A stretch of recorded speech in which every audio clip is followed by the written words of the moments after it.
Assalamualaikum, Shalom Aleihim. Assalamualaikum. Kembali lagi bersama dengan saya di channel Nasrani Indonesia yang terus membahas tentang agama, sains, dan juga sejarah.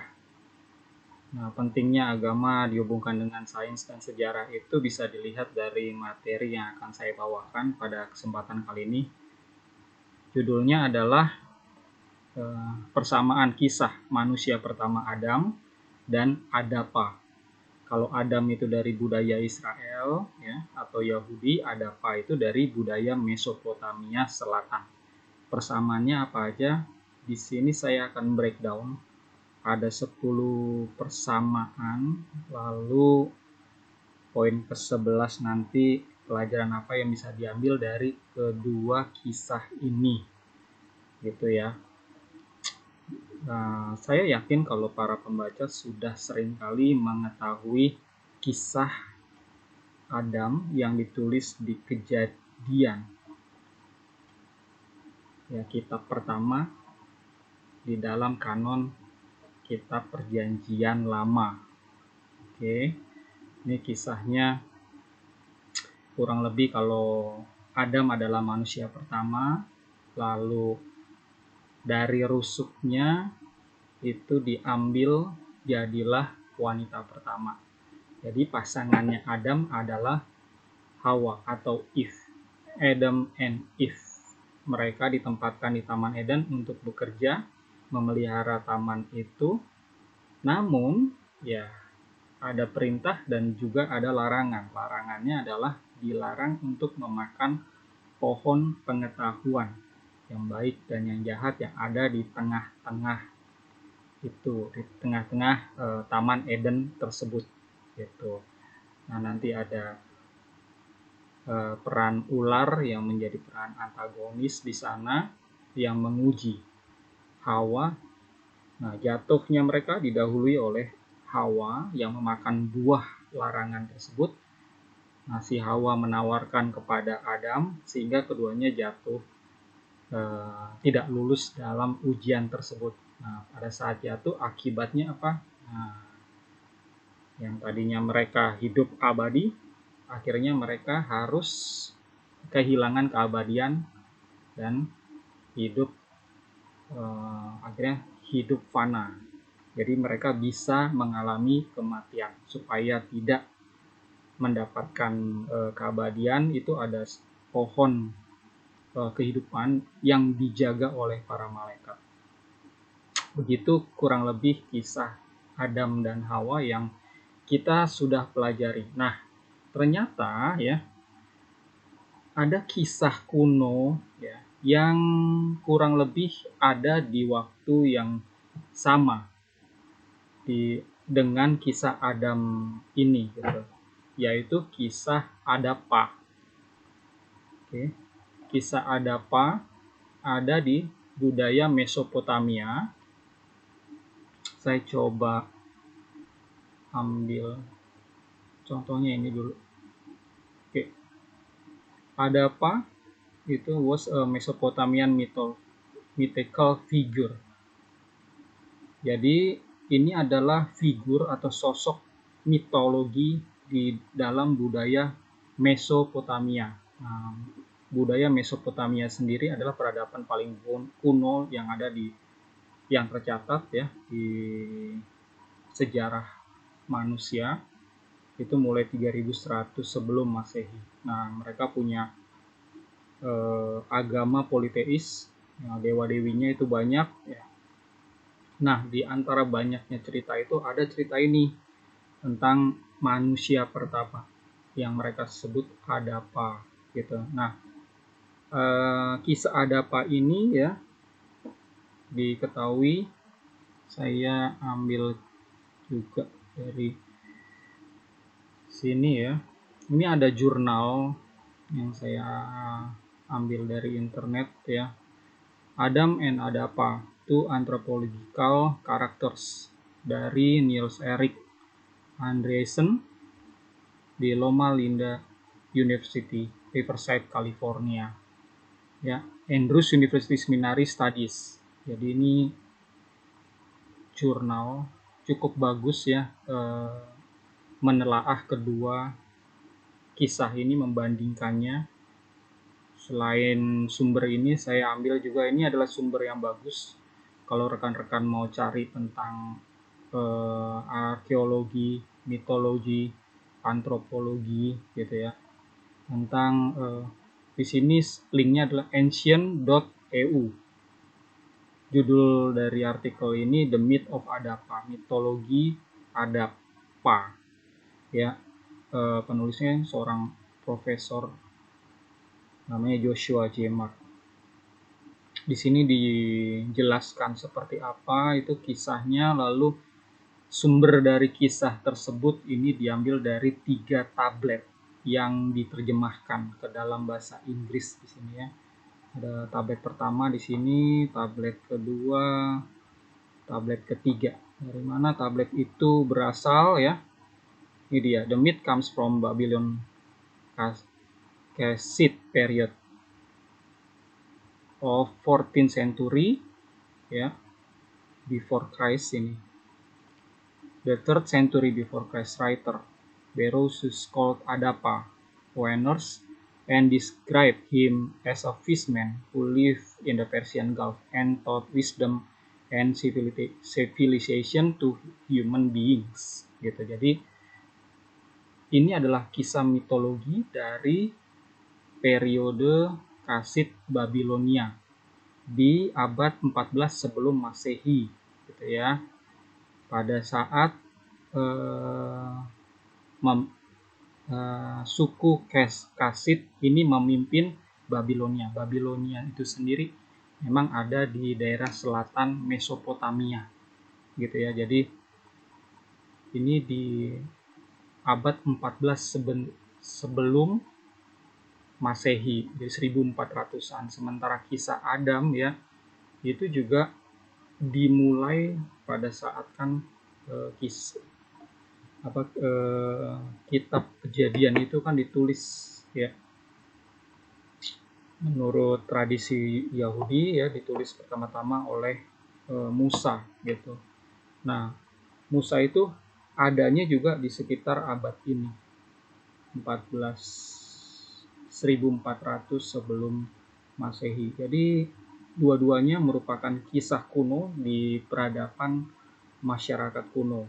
Adam itu dari masyarakat 12 suku Israel, Adapa dari Mesopotamia Selatan atau Babylon. Oke. Ceritanya seperti apa sih? Adapa ini ada sumber yang lain bisa dipelajari juga. Adapa and the Food of Life. Adapa dan makanan kehidupan. Ya, judulnya. Di sini linknya sacredtext.com ya. Di sini adalah terjemahan tablet 1, 2, 3 ke dalam bahasa Inggris ya. Saya nggak akan baca yang dari sini, saya baca dari sini nih, buku ini Middle Eastern Mythology ya oleh Jim Oshoff. Nah dari sini ini cuma ada satu halaman, nggak banyak. Saya coba kasih gambaran seperti apa sih kisah manusia pertama Adapa di budaya Babilonia atau Sumeria Selatan ini. Oke, saya baca Inggris lalu saya terjemahkan ya. Adapa according to Babylonian mythology, Adapa dari mitologi Babilonia ya, Adapa was the first man. Adapa itu manusia pertama. He was the son of Ea. Dia anak dari dewa Ea, the wise earth god. Dia adalah dewa bumi yang bijaksana. Despite being a human, Adapa was great strength and wisdom. Selain dia juga seorang manusia, dia itu memiliki kekuatan dan pengetahuan atau kebijaksanaan. He invented language and gave it to humanity. Jadi si Adapa ini dia menciptakan bahasa dan memberikannya kepada manusia-manusia yang lain. Suatu hari, when he was out fishing, pada saat dia pergi menjala ikan, a strong wind blew and overturned his boat. Jadi ada angin badai terus membalikan perahunya gitu ya. Adapa was so angry, dia sangat marah, that he tore off the wings of the wind. Jadi dia itu mematahkan, merobek sayap dari angin tersebut. Ada apa? Was then called to heaven to expand the action. Jadi dia tuh dipanggil ke sorga. Dia dipanggil ke langit untuk mempertanggungjawabkan tindakannya ini gitu. Dia dipanggil sama dewa Tamus gitu ya, dan dewi dan yang lainnya gitu ya. Ea told him to humbly apologize. Jadi Ea ya, ini dewa yang menciptakannya itu meminta dia untuk secara rendah hati minta maaf dan supaya jangan memakan makanan yang diberikan because it was poisonous. Karena si Ea bilang kalau makanan yang akan disajikan ke Adapa ini itu beracun. As it turned out ya, nggak taunya the gods of heaven were so impressed with Adapa humble apology that they offered him the food of immortality. Tapi nggak taunya ya, kalau dewa-dewi yang ada di surga itu tuh terkesan sama kerendahan hatinya untuk minta maaf. Makanya diberikanlah makanan ya, makanan yang membuat dia itu dari tadinya itu manusia fana bisa menjadi kekal seperti dewa-dewi yang lain gitu ya. Adapa didn't realize it. Adapa nggak sadar tentang hal ini, so he refused to eat the food. Nah, dia nggak mau makan karena dia terpengaruh ya perkataannya si Ea. So since then humans have remained mortal. Jadi ya karena dia menolak ya, sejak itu manusia itu ya hidupnya berbeda sama dewa-dewi. Manusia itu bisa mati. Itu adalah cerita dari Adapa ya. Dari cerita ini sekarang kita simpulkan ya, di sini ada 10 items persamaan. Kita lihat dalam budaya apa Adam, Israel ya, atau Yahudi. Adapa ini adalah Mesopotamia Selatan atau Babilonia. Pada tahun berapa? Ya ini kan kira-kira ya 1400 sebelum Masehi, sama ini juga ya 1400 Masehi. Manusia pertama disebut Adam ya, istrinya Hawa. Nah, kalau ada apa ini tidak diceritakan nih istrinya di dalam kisah ini. Ini ada apa? Tapi ada juga yang menyatakan ya dialek yang berbeda. Di sini ada coba saya lihat lagi supaya nggak salah. Oke, ini dia. Adamu ya. Sampai Adapa atau kemungkinan adalah Adamu, son of Ea. Adamu ya. Jadi memang ada kemiripan ya. Adam dan Adapa. Adapa itu nama lainnya adalah Adamu. Gitu ya.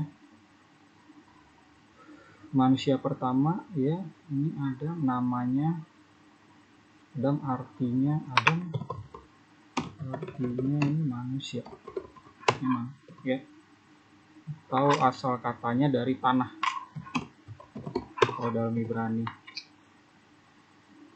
Kalau Adapa ini saya tanda tanya. Itu apa itu namanya? Karakternya. Nah, karakternya ini sama nih, ya.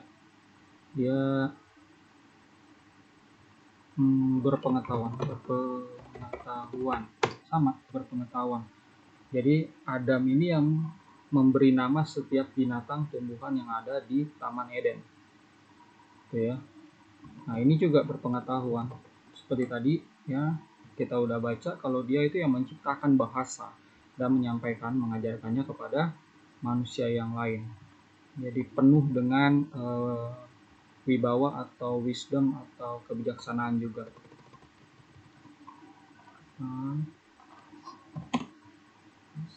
bijak.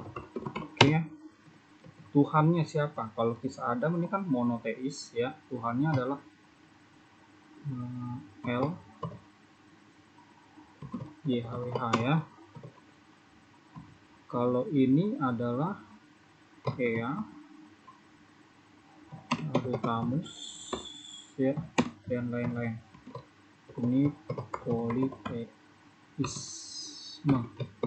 Nah, kalau ya si Adam dalam ceritanya, bangsa Israel ini menganut monoteisme. Jadi Tuhannya adalah satu, gitu ya. Lalu peran antagonis. Nah, peran antagonis di sini di Taman Eden adalah ular ya. Ular si penguji. Nah, kalau di sini peran antagonisnya adalah Ea sendiri. Dewa Ea.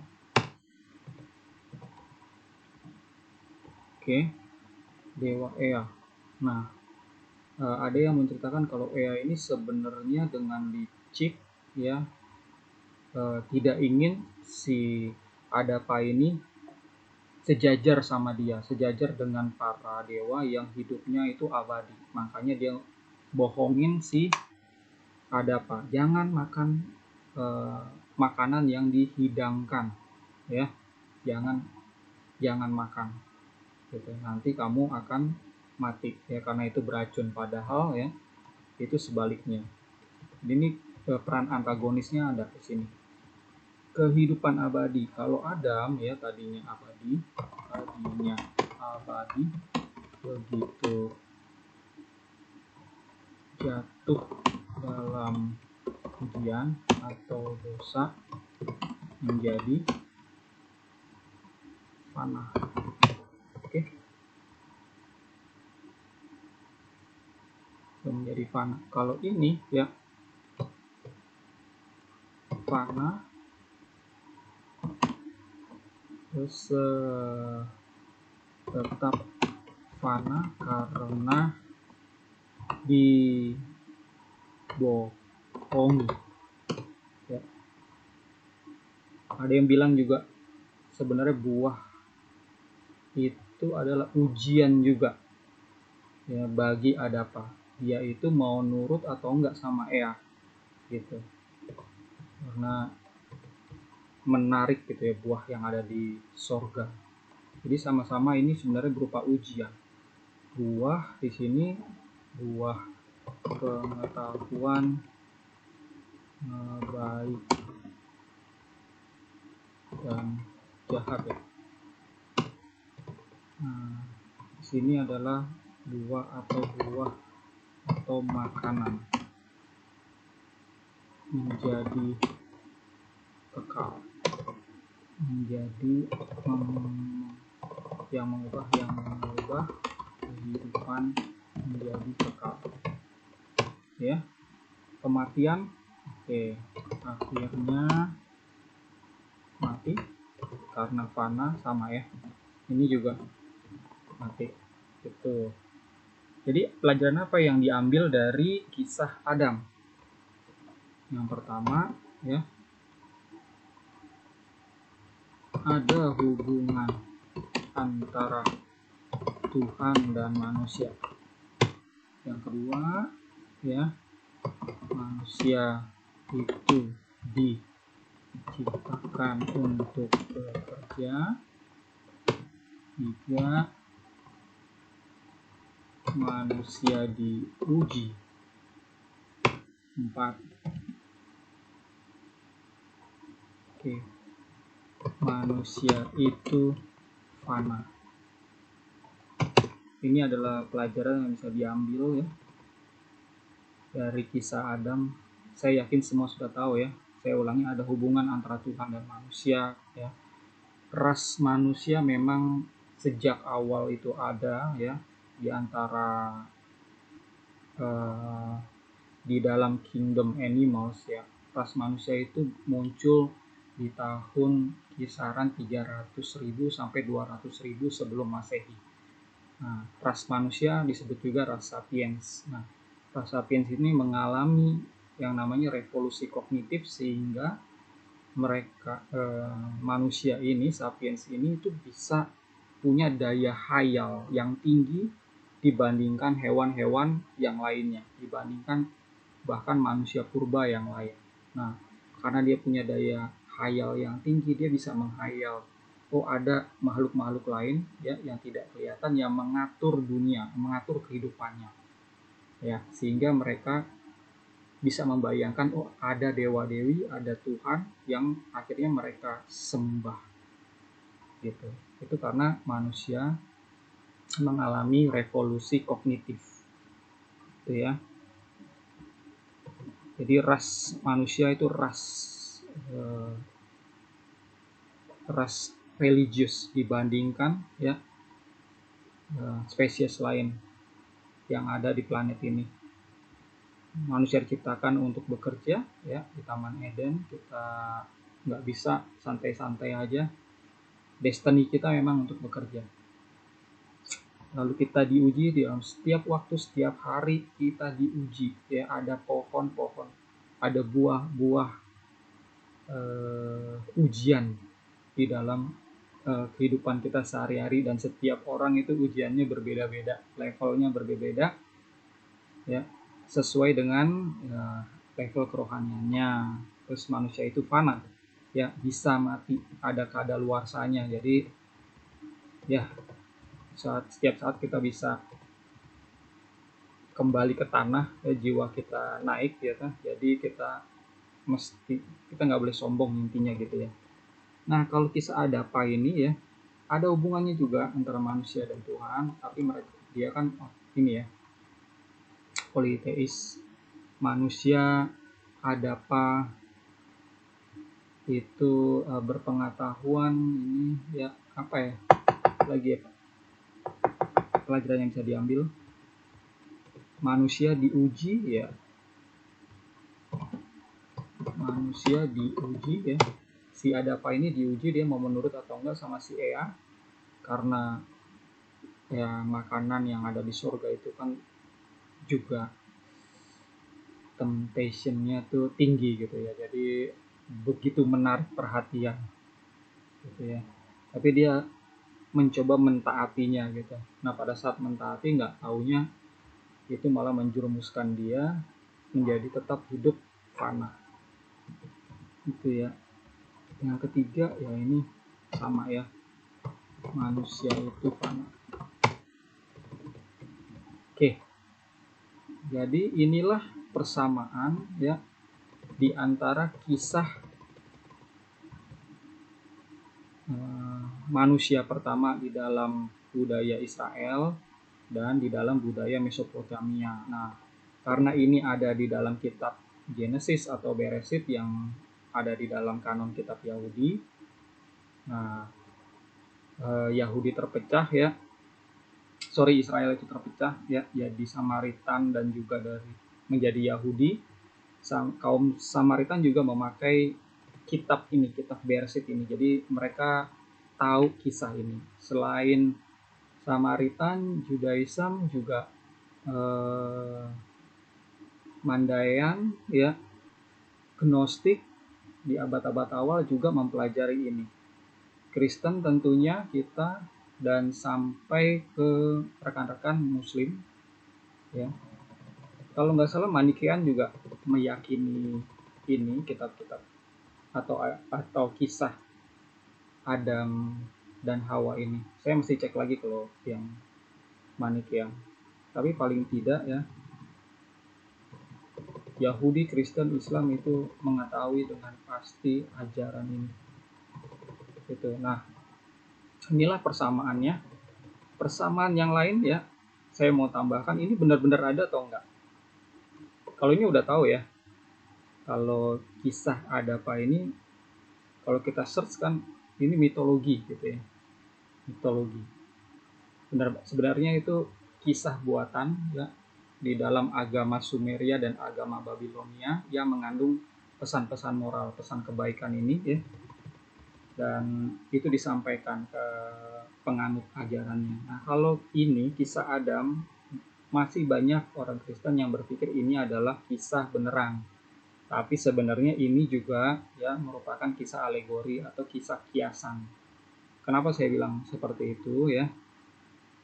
Simpelnya gini, manusia ya itu sebenarnya tidak dibuat dari debu tanah. Manusia tidak berasal dari debu tanah. Ya, manusia itu berasal dari spesies sebelumnya. Jadi evolusi itu adalah nyata. Ya, bukti-bukti mengenai evolusi ini sudah sedemikian besar, banyak ya.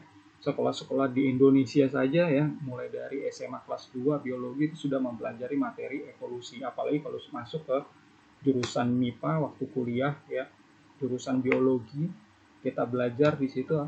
Kedokteran juga kita pasti belajar tentang evolusi ini gitu. Jadi ini memang nyata. Nah, kisah Adam itu bukan kisah yang benar-benar ada.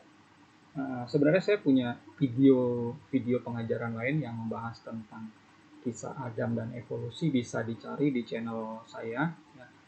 Namun di sini di video pengajaran ini saya pikir sudah jelas ya, ada kesamaan antara budaya Mesopotamia dan budaya Israel ya. Nah, kalau kita mempelajari lebih jauh ya budaya-budaya kuno sampai budaya kita sekarang, yang namanya adopsi mengadopsi budaya itu hal yang wajar ya, hal yang wajar gitu ya. Kalau kita tahu ya, misalnya nih di Alkitab itu ada sosok Abraham. Abraham itu ada di kota Ur. Ini saya coba cari di sini saya tadi. Nah, ini dia. Ini peta Mesopotamia ya. Di sini Babilonia tuh di bawah sini ya. Nah, di sini ada Ur gitu ya. Nah, ini tempatnya si Abraham. Abraham itu muncul di dalam sejarah sekitar 2000 tahun 2000 sebelum Masehi ya. Nah, Babilonia seperti juga Mesopotamia ya, itu adalah peradaban politeis, di mana dewa-dewinya itu banyak sekali, ada ribuan. Kalau Mesopotamia yang ada lebih dulu itu 2000, kalau Babilonia itu ada 3000 dewa-dewi. Nah, si Abraham ini memutuskan untuk menyembah hanya satu saja yang disebut El. Ya, El itu adalah dewa tertinggi di sini. Wah, di zamannya itu. Ya, coba saya kasih lihat ya. El God arkeologi. Nah, ini ada gambarnya. Tuh, ya.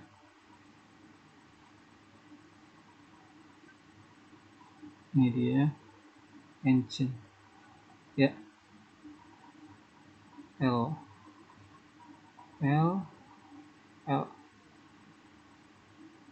Ini dia. Ini bahkan dari sumber Arets atau arkeologi dari Yahudi ya. When the Jews believe in other gods. Gitu ya. Nah, di sini menjelas tentang arkeologi ya, dari sumber dari artikel Israel sendiri.